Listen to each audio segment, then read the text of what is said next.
Good morning, everyone, and welcome in. We are so thrilled that you've joined us today.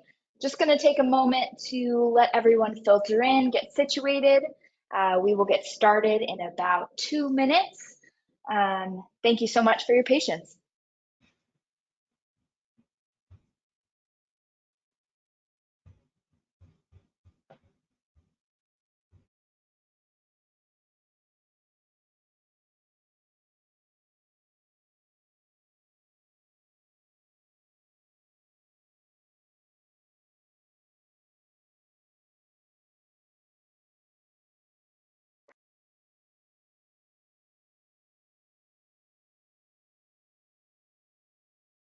If you are just entering, welcome. We are just going to give everybody 1 more minute to get situated, and then we will kick it off.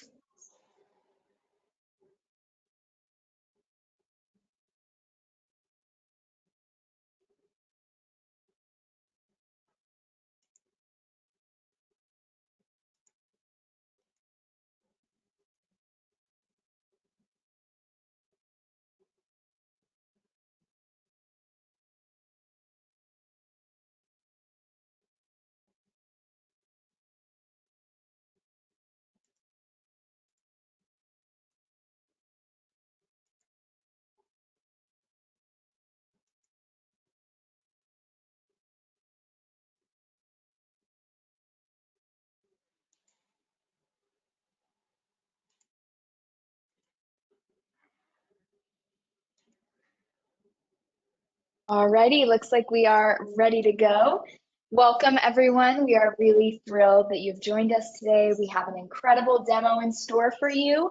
As a reminder, if you do have any questions during the presentation, please just feel free to drop those in the question box on the right-hand side on the control panel, and we'll get those answered for you. And at this point, I'm going to turn it over to our presenters, Joe and Jake. Thank you so much, Madison. I appreciate that. So my name is Joe Mastromarino. I do a lot of sales engineering things here at AttackIQ, and I'm really excited about this demo today. I've done quite a few of these before, but I am joined today by an old friend of mine from LogRhythm, which is where I was a small lifetime ago, Jake Haldeman. Jake, would you like to introduce yourself, please? Yeah, thank you, Joe. It's great to be here today. My name is Jake Haldeman. I am a senior channel sales engineer for LogRhythm. So I work directly with our partners as well as our customers, understanding the value of the product and just making sure that the solution is successful in all security aspects. So really excited to be able to talk with you, Joe. Like you said, we're old buddies from previous lives, and really excited to continue the relationship. Even at separate security companies, and show the power of our products together. Absolutely, and that's a big part of what we do here, is making sure that the other security controls that you have in place, that they're all doing what they say, and that they're all properly configured, properly tuned the way that you want, because you want to find out when you're the one doing the testing as you adopt that threat-informed defense mindset. One of the big dominant mindsets that we see is that, and there's nothing wrong with looking for these things right here: vulnerability management, patching, compliance upkeep. There's nothing wrong with those things. We want to keep doing those things, but at the same time, we need to continue doing more. We need to add another layer of data to that equation as we continue to state this problem, is that the outcome, the objective, is not a singular dimension. It's not only looking for this initial access piece or just one thing that may be happening inside of your environment, or one binary or one IP address. You're looking for the entire attack. You're thinking in terms of the outcomes, a graphical way of representing the entire attack from the initial access all the way through to the impact, and how you measure that and be able to respond to it as an organization. I saw that a lot when I was working in LogRhythm SIEM. I saw that a lot as a customer as well when I was dealing with these types of incidents and breaches, and I continue to see it here at my time at AttackIQ. So you have to think about this in terms now of how do you respond to an adversarial campaign, whether it's an attacker group that has a series of tactics, techniques, procedures, and we can map these back to the MITRE ATT&CK framework, as well as how a piece of ransomware, something like Conti or Black Hat or LV or the Royal ransomware, any of these things and all of the behaviors that they have, how well would you respond as an organization? I like to say you have two different ways of being able to test for something like this. Either you can do it or you can let somebody else do it. I kind of know which one I would rather do. Jake, which one would you prefer out of those two? I would definitely rather do my own testing. It sounds like a great idea to check a box and say we have a security solution, walk away and hope for the best. But that's not going to properly secure an organization. You're not going to ensure the return on your investment on any of the software tools that you're buying, and it creates security gaps that you don't want to know are there until it's too late. You want to be aware of that beforehand. 100%. And one of the things that we can provide, and we'll talk about how AttackIQ views this, we'll also talk a little bit about how LogRhythm views this, and then start to put those pieces together for you. Looking at the value of AttackIQ, what do? We help you continuously improve with evidence, testing against all of those different security controls using the real TTPs from those threat actors, from those pieces of malware and ransomware, and then map all that back so you have a clear idea of where all of your security controls are working and where they maybe could stand for a little bit of improvement. So continuously improve that with the evidence of what attacks did we run, and then what do we need to do in response to that. Emulation with realism, because we can now take those real attacker campaigns and we have dissected, disassembled, reverse engineered those with our adversary research team, our team of security experts, logging experts, incident responders, threat intelligence experts. These are all people that are taking apart all of those campaigns, figuring out how to emulate all of those different types of attacks, as well as be able to do it safely in production inside of your environment, so you have all of that evidence as close to reality as possible. Joe, I think that's so powerful. Many times it's, again, it's easy to say, we enabled a rule, we're going to check the box for a MITRE technique, but until it's actually tested and proved, we don't know how effective that really is. Yeah, and Jake, you may have so many of those controls already in place. This is something that you at LogRhythm, you guys are facing this on a daily basis too, yes? Oh yeah, absolutely.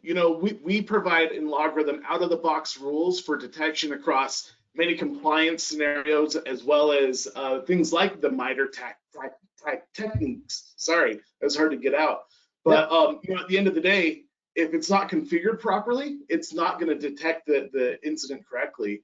And so being able to deploy, test, reevaluate, and adjust in a continuous loop, that's how we ensure the proper techniques are protected and that the organization's security posture is where it's supposed to be. Right. And then with your solution, if anybody has not looked at a same type of solution before, LogRhythm can help you with this problem that I'm looking at right here and be able to put all of that information together from those disparate log sources into one spot, right? Yeah, that's one of the real powerful aspects of LogRhythm, is that many organizations, as they look at a lot of tools, or sometimes even one or two tools, they don't have the expertise or the ability to bring it all into a single pane of glass, get that single visualization of what's going on. And so one of the powerful aspects of LogRhythm is, once we aggregate all this data, whether it's one or two additional security tools or hundreds of security tools brought into LogRhythm, we then are able to run it through a normalization process, our data processing and enrichment process. So you can see here, we bring in data, and for example, the raw log has IP address data. Makes it really easy for us then to go through and parse it out and say, hey, this is an IP address. It's the one that called or was being called to, and then we apply additional enrichment data, city, provinces, country, geo IP coordinates, and that's just one example out of an IP address. But as we normalize that data, as we ingest it, it then can be normalized and viewed in the web experience, making it so an analyst can quickly analyze what's going on and determine if it's a real or false positive threat. And of course, all this plays into the benefits of working with AttackIQ too. the fact that we can bring all this information in during a simulation and allow the analysts to go through the workflow and make sure that they're comfortable with it, and then most importantly, understand how to respond. So in an AttackIQ workflow, they might say, hey, we found this IP address, we want to block it. With LogRhythm, you could then have that smart response action to actually push that IP address to your firewalls for blocking, so that it now brings a single pane of glass, a single workflow for your analysts to say, we've seen a threat, and now we've responded to mitigate that threat as well. Yeah, that's great. That brings me right to my, as I always like to call it, my proverbial so what. So you found this thing, what do we need to do about it? Using both of these solutions together, you can emulate that threat, find the problem, identify the issues, and then take some real actions with the LogRhythm platform to be able to continually secure your environment. So it's a great solution all put together. So that's basically how the LogRhythm system would be put together. Let me show you where it fits into AttackIQ here. So basically, the way that AttackIQ is structured. Thank you to my mouse for that. You start right here in the center. So this is the machine that you're taking this call from right now, or watching this video on demand if you're watching it after the fact. You open up your web browser and you go over to the AttackIQ platform, typically delivered in a SaaS cloud. What happens is then we help you deploy these test points, or agents, if you will, into a couple of places inside of your environment. And they're the ones that are going to be running these attacks inside of your environment. They, of course, will then be triggering off some logs, some alerts, hopefully within your LogRhythm platform, that you'll then be able to see. We'll send back whether or not those attacks were prevented or not. So your success rate, how well are you blocking the things that we're having these agents do? The other dimension of that is, what are you seeing with your telemetry? Do you have logs for this type of event? Do you have alerts that are also put in for this kind of event, and are you able to see those things? That's what we use, what we call our integration manager for. And it's a single integration point where, in this case, you even further simplify your needs here, because you can use LogRhythm as that jumping point to say, I want to take a look at my logs for my EDR, for my firewall, for whatever other solution that I want, because as long as there's a log source there for it in LogRhythm, we can pull it back, tie it to a series of security controls, and then we know when we should be intelligently querying those solutions. What happens then is that we query those log sources for that detection data that matches the attacks that we ran down here at the bottom, and it provides you one clear picture inside the AttackIQ platform that says, did you stop the attacks and did you see them? So let's sum up these parts and put all this together.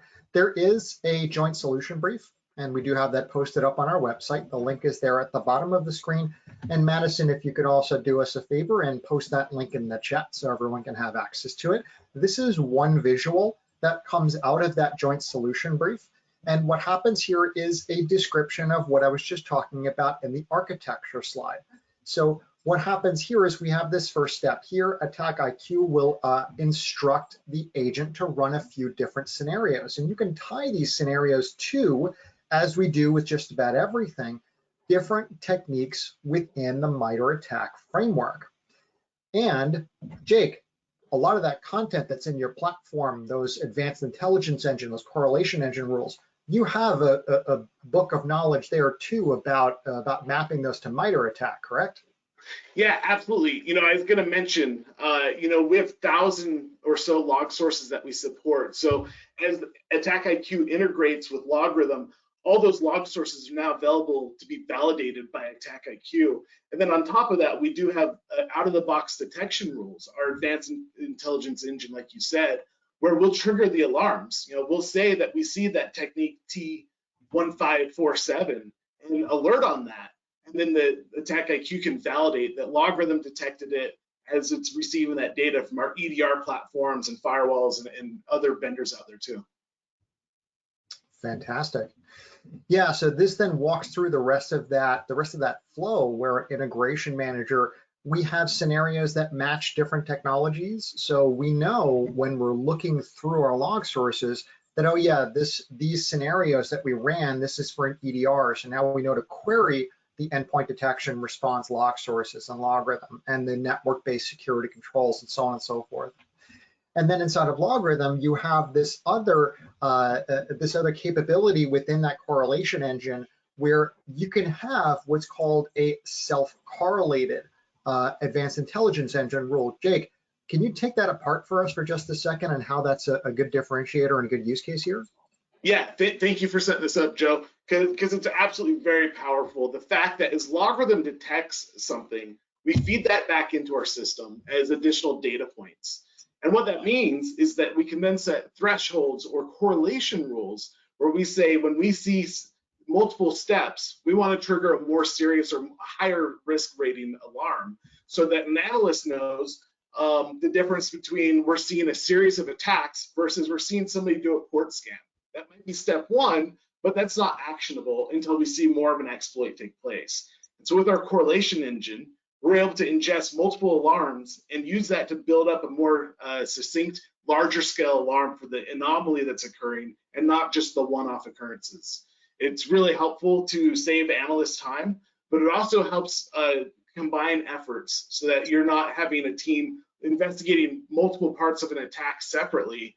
Now it can be combined into a single event and analyzed correctly. Fantastic. Yeah, and we will show this off over the course of the demo as well. So what does that then look like? To give you a quick teaser of what this would look like, what we like to say here is that, AttackIQ is going to help you keep your SIEM in top shape. Is everything working as you intended? Are the logs coming in properly? Are the alerts getting generated? Why this is helpful is because you can help yourself identify, is there some kind of control issue? Is there some type of logging pipeline breakdown? How do you find these things when you're testing? Because the last thing you would want is to discover that there's an issue when you're in the middle of an incident, heaven forbid. So that's why you continuously do that verification, that validation, and make sure that everything is working as you expect. So that's why I say here, helps you keep your SIEM in top shape. Yeah, and with AttackIQ, it's not hypothetical either. These are real simulated attacks. Very effective, very helpful. And it's a great way to ensure that your security team knows how to respond to it as well. Did the SIEM detect it? And then what are the actions afterwards to mitigate the threat? 100%. People ask me this all the time, is this a way to also test your people and process? And 100% yes. I have customers that do this all the time to run take this a step further from your tabletop purple team exercise and really see how you're going to respond when those TTPs are being enacted in your environment. So a couple of use cases of where we're better together here is I'll start with one. Can I test whether my log sources are recording accurately and on time? That's what I was just alluding to in the last slide. You have clear mappings to your security control log sources in LogRhythm for easy testing. So I can quickly and easily find out, hey, if I just run these malicious looking files against my EDR, is the logging working on time? Is that stuff all getting properly recorded? Am I firing off the alarms that I expect to? So 100% yes. Can I emulate an attacker campaign and test those results against my controls and logging visibility? Absolutely. So the scenarios that we have can be organized in what we call an attack graph sequence, and I will show that in the demonstration. You can easily map that to your use cases and your advanced intelligence engine rules. In short, I can create an entire sequence that emulates what a particular attacker group would do. And by the way, we have a whole bunch of that content available right off the shelf that you can pull and see how your controls react in real time. And then can I hunt for that data if I'm missing anything? Because there's occasionally going to be a spot where you may be missing something. And yes, because what we do is for every one of those scenarios that we execute, we'll provide you with STIX formatted observable data for each and every scenario. And that maps very well with a LogRhythm MDI because that's what Jake was mentioning earlier, how they quickly and easily break all that information down into pieces that you can go and search for. And since we give you those observables, or also those IOCs, if you want to call them that, it makes it very easy for you to build that search and find any of that data that you may be missing. But enough talk. Let's see the demo. All right, I'm excited for this, Joe. Me too. I just need a couple of seconds here to shift my screen over. So I'm just going to put that on pause for just a moment and get my screen moved over to that. And I did get logged out of one thing, and that's okay. I'll just put myself right back in again. Because Enjoy security, you got those session timeouts. Exactly, we deal with security controls. This is what we do. So I'm going to get myself right back in there. Okay, that's good. Get myself. All right, so Joe, to start setting things up here, you have an AttackIQ environment, you have a LogRhythm environment, then you have a couple of victim PCs. Is that correct? That's exactly it. I have one machine right here that's been running everything, and then I have the AttackIQ environment, just like I had it set up in that architecture slide. So there's AttackIQ there, and there is also a LogRhythm instance there. So everything. So the AttackIQ, you have an integration manager, and that's going to query the LogRhythm APIs for all the data that you generate through the attack simulation. 100% yes. Awesome. Okay. That's good. So let me get my environment back up here, and now I can resume. Perfect. So cool. What you're looking at right here is as soon as you start up AttackIQ, this is where it's going to place you. It's right here on your home screen. Think of this like your, hey, let me take a quick look around my environment. Is everything working as it should? What's the newest stuff that I could try to pull off the shelf and use? So I do have my machine right over here that's been running stuff. My integration manager is good, it's healthy, everything is fine. Since we're working here with LogRhythm, let's take a quick look at that LogRhythm integration so I can show you how easy it is to get that all set up and running. So right over here, I have my LogRhythm integration. And all I would need to use this is when I configure this, I have, this is where my LogRhythm sits. All I would need is that bearer token that comes out of the third-party app section when you're inside your LogRhythm console. And that's really all I need to do. I set up a couple of other flags here and there for how I want to query the data, but it's all nice and easily documented. And then from there, I assign my log sources. So I say if there's anything else that I would want to add on here, what type of vendor or product this would be. So I have one of these already in here. That's great. So like if I were to bring in my Defender for endpoint, it's as easy as I go over to Microsoft and then I go over to Defender for endpoint. That might just be another one, but that's the idea. And Joe, as you're doing that, that's querying the LogRhythm data to tell you what's available in the system, and then you can map it to AttackIQ. 100%. So it's regularly querying your LogRhythm instance for what log sources are available, and then you just pick one, select what vendor and product it goes to, and off you go. Even if that's something, make this so easy, I love it.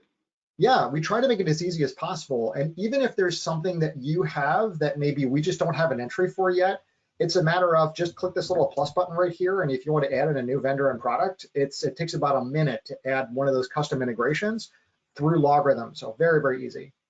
Awesome. But I have my endpoint network security controls in here, so fantastic. Now, where's that content that I was mentioning earlier? Because I have all my plumbing set up, my asset is there, my integrations are all there. So what content can I pick off the shelf? Well, I have lots of stuff that's over here. So all of these different assessment templates, as we call them, many of them can do security control validation. So I can look at different types of security controls inside of my environment and see what would work. There are ones that are built specifically for certain controls. So as you scroll through this, you may see certain logos that you recognize, and that's completely fine. We build them with our partners, just like we build out these integrations with our partners here. But what I've done here is I've taken a fairly abbreviated version of one of these threat emulation ones that you see here. So you see these graphs. These represent an attack graph. Now, anytime you pick one of these off the shelf, it gives you a description of what this is. How did we come to this conclusion? Why is this here? Are there any configuration notes? And any details about the research that we've done for that attack graph. It's as easy as clicking create assessment and off you go. But I have one of these already here ready for us to use. I've modeled it off of kind of an amalgamation of a few different threat actor groups, so there's no one in particular that we have here, but here's what an attack graph is and does. What it does is it takes those attack, and I mentioned those before, those attack scenarios, and each of these can be configured. So I take a look at any one of these. All of these have different configuration options. All of this, by the way, customizable. I can set this really any way that I want inside of my environment. We do try to make this as easy as possible to customize, but all of these scenarios are written in Python. You could see these really anytime you like. If you wanted to see the descriptions of these, all of these are available for you. And we do try to make this as easy as possible to use. Now, what we're doing here is, and let's make this less of an eye chart, is these first two scenarios right here. We're trying to take a piece of malware, this Cosmic Duke malware sample. First, let's try to get it into memory and test out your network security control. If that does not work, it'll get prevented and then we'll just move on. If it does not get prevented, if it does work, then we'll try to take that same malware sample and save it to the file system, testing out your endpoint security control. Doing this, you can see that you can have a branching path system for some decisions like you would make, like an attacker would make, like a piece of malware would make, based on the outcomes of these scenarios. And these can all be set as you go. Next, we'll do some persistence. We'll try to run a scheduled task. We'll try to do some credential harvesting with Mimikatz, and then do some collection, as well as do a data exfiltration. As you can see, as this scenario set would run through, each of these should be generating logs, should be generating alerts as it goes.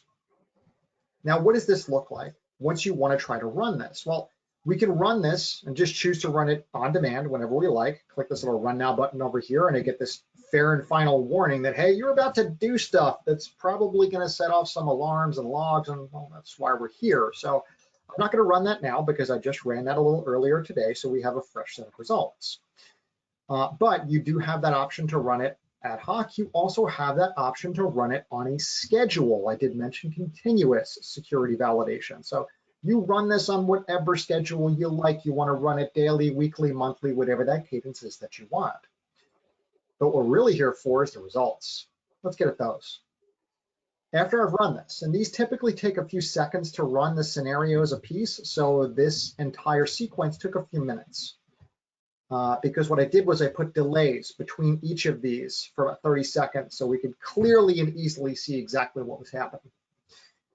The result, as it gets represented here, is each of these boxes tells me what happened.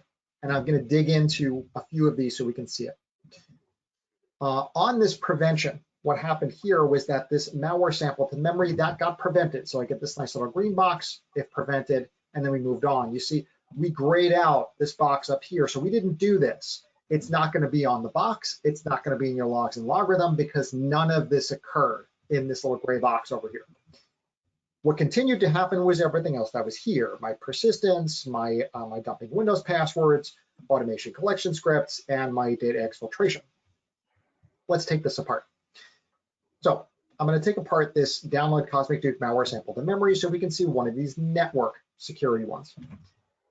I look at my activity details and it shows me that, hey, we're going to try to download some files from this location over here, and we connected to it, but we couldn't get the file, most likely blocked by a network security tool, therefore marked as prevented. You remember the architecture, the asset has no idea, the test point has no idea what security controls are around it. All it knows is, did I do my job or not? From here, we do always have these mitigation recommendations, so we do tell you what you should do about each of these. But the detection details, and this is where LogRhythm comes back in again, is we query that Palo Alto log source to be able to see whether or not we have the logs that match this particular type of attack, and we do. Because what happened was we queried for those logs and then we got back those logs. We saw the classification again. Thank you, LogRhythm, for that. because it gives you that plain English language. Hey, this is how you classify all these logs. And then I have this log message as it exists over here. I could even go a few more details, and I could see the MVI clearly. There's my Cosmic Duke sample right there. So we did match these logs. We typically go by the time frame, the asset involved, and we could do more field mappings, but usually doing those is quite a bit to be able to find that. So that's how we can start to get those detections back, and we do this for every one of these. There's another one in here as well and what I'll do is I'll show you the observables on the next one as well. This dump Windows passwords with original Mimikatz. So I see my activity details over here again. It was trying to use Mimikatz. What it does is the agent will download stage, unpack, and then place it somewhere that you expect your EDR to then be able to find and stop this. So after we tried to execute out of this temp directory, couldn't find the file anymore, most likely blocked by a security tool. So now we see this on the endpoint side as well. Same deal, mitigation recommendations, my detections. Now again, this is a completely different log source. So I have everything here related to, yeah, there's my Mimikatz again one more time, that it was able to find this activity here in platform, and I can even use the information that I got from LogRhythm as it got passed into AttackIQ to go right over into CrowdStrike and then pivot directly over into that detection as well. So we do try to make this very, very easy. With both of these solutions together working in tandem, you have a really powerful set of information at your fingertips from both of these solutions. So yeah, pulling in these logs is really, really helpful here. And then of course the observables. So I could take a look for, and we give you a lot of really good information, and Jake, definitely chime in here for stuff like I have like my binary path and my file hashes. Is this all stuff that I could search for in LogRhythm? Absolutely. You know, in the LogRhythm web console, it's super easy to go in and say, I want to do a search against hashes or URLs or file names. And you can take all the data that AttackIQ is outputting here and quickly use that to generate a search within the LogRhythm web console to find the exact same data that AttackIQ queried through our APIs. You can then visualize and report on through the web console as well. Super straightforward. And I love how AttackIQ just makes this readily available and very easy to translate into the LogRhythm platform. Super cool. Fantastic, thanks for that. So now you have this complete set of information. I'm not going to go through every single one of these, but now you have, and again, this automated collection script, this is something that you could then go in because this was not prevented. So this did actually run, but this is something that you might want to go ahead and search for because the observables are all here. You might want to see if those, if these execution logs popped up anywhere, if you have that sitting in your Windows logs anywhere, or if any other control might have caught that somewhere. If you have like sysmon turned on, that might be something that you could find as well. So these are all different things that we can give you, and this is all right out of the box. If you have to turn anything on to get those observables, it's all just there. So what I'll do from here is I'll now take this information and I'm going to pivot quickly over into LogRhythm so you could see some examples of the attacks that we ran. Now note the time frames that we have here. So we were sitting right around the end of like right around 9:50. So between 9:50 and 10 a.m. I'm sitting on Eastern time. So around 9:50 to 10 o'clock Eastern time is what I was looking at off of this host right here, this 172.16.17.118. When I take a look in LogRhythm, because I want to see those alarms there, yeah, I have those matching alarms. So I have my first one right here, this T1105 for the download Cosmic Duke sample to memory. So this one is here. It does show me my host origin. There it is, 172.16.17.118. I could drill into any of this stuff as I want and be able to pull back the logs. We put in another one right here. Again, this 172.16.17.118. My process name was Mimikatz, and that's exactly what I was running. So I have my OS credential dumping. This is all here, by the way, this OS credential dumping. I could take a look at that. I could take a look at that rule. This was another one that we already had in there. All of this right here inside of LogRhythm. And then the last one here, and this is the one that Jake and I were mentioning earlier, and this is another great way that LogRhythm can help to put those pieces together for you and be able to see it right here inside of your LogRhythm platform, is this potential attack campaign. So Jake, I just wanted to show you this rule right here. So this is what you were mentioning before, right? This unique value is observed to get to that threshold.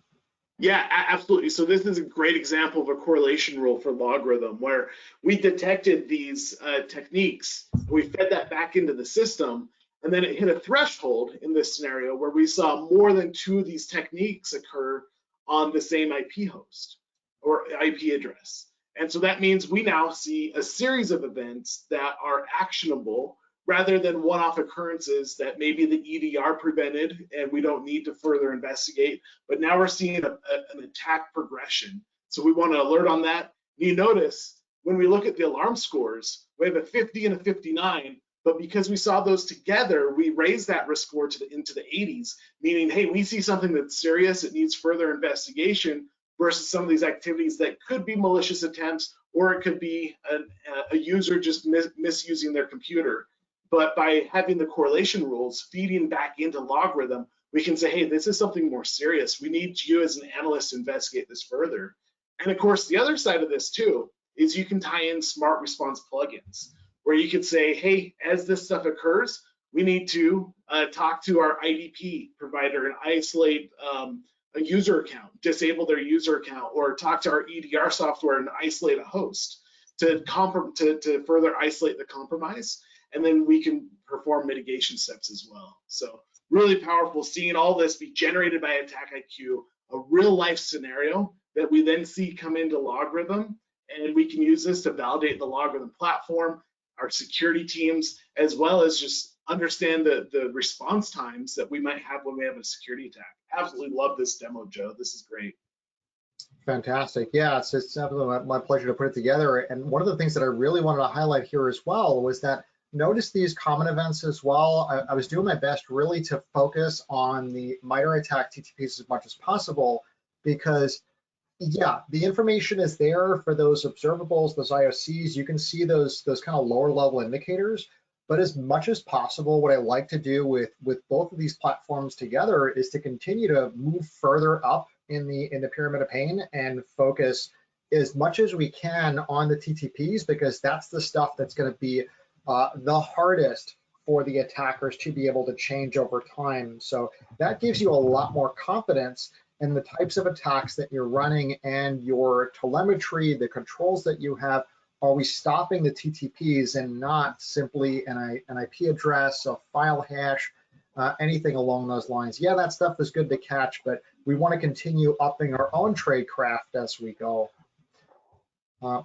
So that's me going through the demonstration of both of those solutions put together. Of course, all the logs are going to be there in LogRhythm. There's plenty more that you can do with the AttackIQ platform in terms of reporting, but this is really what I wanted to get to, is the meat and potatoes of how do we put this stuff together and what's some immediate value that we can glean from putting both of these solutions together.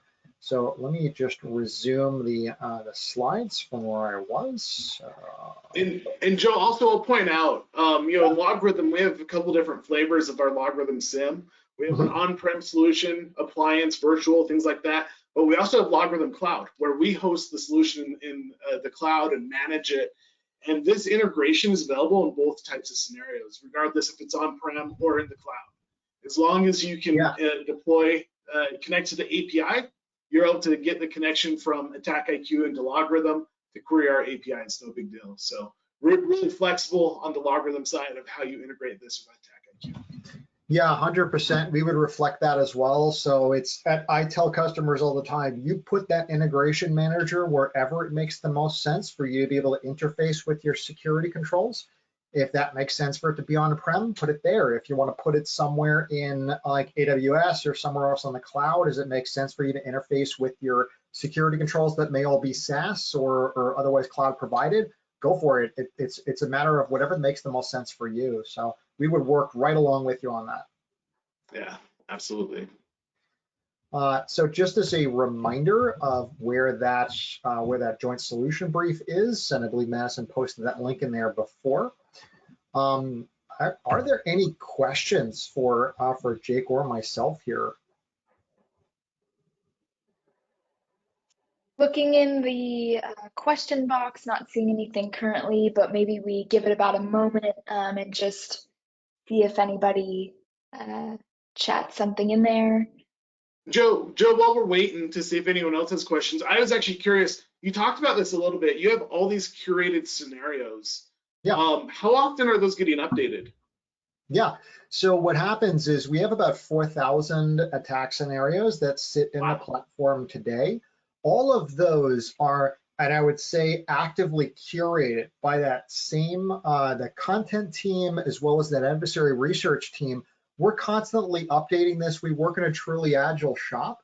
We update content and software in the platform once every 2 weeks. Oh, wow. That's very frequent. So sounds like new threats, as they emerge, you guys will develop content as it makes sense and deliver it pretty quickly. That's awesome. Yes. And there's one thing that would pop the stack for us on that, and that is if the piece of content would trigger a high US CERT alert, or we'd be something as notable in the news as something like at the risk of using an overused term, Log4j, but it was certainly a thing and it caught a lot of people's radars. When we see something like that happen, that triggers an SLA for us that we will have new content in the platform. It'll usually be in practice within about 24 hours that you'll have usable content in platform in response to that high US CERT alert or other really, really notable event. That's awesome. It looks like there was a question about how is this solution different than an XDR? I have a feeling that's directed towards the LogRhythm SIEM more than AttackIQ. Sure. And Joe, I'll actually be curious on your thoughts on this, but I think they come together very similar. You know, a lot of the ideas of XDR are be able to collect from various log sources, whether on-prem or in cloud, be able to apply some detection and some response levels. All of those features are available out of LogRhythm.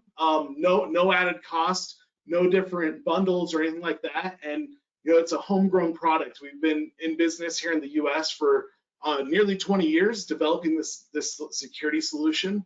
But you know, I think sometimes marketing analysts confuse SIEM versus XDR and they start to blend together quickly.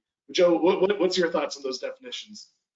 I would concur with those definitions, and that's really just another spot where we would integrate. So we would think of like that solution like this, an XDR type solution. There is a portion of that is going to present like a SIEM, and as long as we can interface with it, then that's usually fine by us. Yeah. And then there is another question, whether this is for LogRhythm on-prem or in the cloud. It's supported both ways. Our APIs are available, both solutions, whether through on-prem or in LR Cloud, and AttackIQ can integrate directly with either scenario. Yeah, as long as I can access the APIs for doing things like searching, then I should be completely fine wherever the LogRhythm instance sits. Absolutely. And I did notice that the slides were stuck at the beginning of the presentation. I'm sorry about that. It was really just a couple of slides about, hey, here's the problem as we see it as an industry and what we need to do in response. So apologies for the bit of sticking there in the beginning, but I promise we still caught all the good stuff. Yeah, he kept me on my toes, but we talked all the key points, I think. So that was a fun little twist in today's webinar. All good. One of the reasons I like presenting with you, Jake. You stay on your toes. Absolutely. Love it, Joe. Great. Okay. We're not seeing any other questions, so I think we are good to wrap up here. Okay. Is there any last minute things here? Yep, I'm going to go through just a couple more slides here. One, just as a reminder for everybody to sign up for our research updates, attackiq.com/research. Please follow us on socials, on LinkedIn, Twitter, find AttackIQ. You can also find my email address there at the bottom. Give everybody a couple of seconds for that, and then I will have Jake's information and LogRhythm information on the back of that as well. Other thing that I would recommend everyone do is we have the AttackIQ Academy, all free, high-quality instructor-led training. I may or may not be one of the instructors there, but also courses that can be used for fulfilling a lot of your CPE credits. So please feel free to go to academy.attackiq.com. Joe, I got to sign up for a class if you're teaching. You're awesome. And I know you're going to give me the most honest feedback that I always appreciate. So yes, please go for it. And Jake, this one's yours. Yeah, here's my contact information. Feel free to reach out if you have any questions, you would like to learn more about these integrations. Then a call out down on the bottom for all of our ways you can follow us, whether through YouTube, LinkedIn, Twitter, Facebook. Nothing better than scrolling through Facebook, looking at feeds of friends and the pictures of kids, and then LogRhythm. So, great way to round out your security awareness every day. So feel free to follow us on any of these avenues, and feel free to reach out to me directly if you have any questions about LogRhythm and how we integrate with AttackIQ. Otherwise, Joe, thanks so much for having me today. It was really fun to be able to prep for this webinar, work together, and then just talk about these two security solutions. I think there's so much value in this. Again, a lot of companies, they invest a lot of money in SIEMs, XDR, all these security solutions. But being able to use AttackIQ to test the workflow, test the functionality of the products, it's so powerful, and it really raises the effectiveness of your security organization. So really happy we got to go through this together, and it was fun to sync up and connect about this too. Yeah, absolutely. This is a great way to test out your, like I say, always all of your security controls, especially your SIEM, because that's really the heart of your security operations center, and you want to make sure that that's constantly in tip-top shape. So great way for us to be able to work together. Jake, thank you so much for taking the time out of your schedule for, like you said, all the prep, the slideware, the demonstration, because it really couldn't have done it without your guys' help. So thank you again so much, and I look forward to continue work with you guys. Absolutely, thank you. Thanks all, we'll see you next time.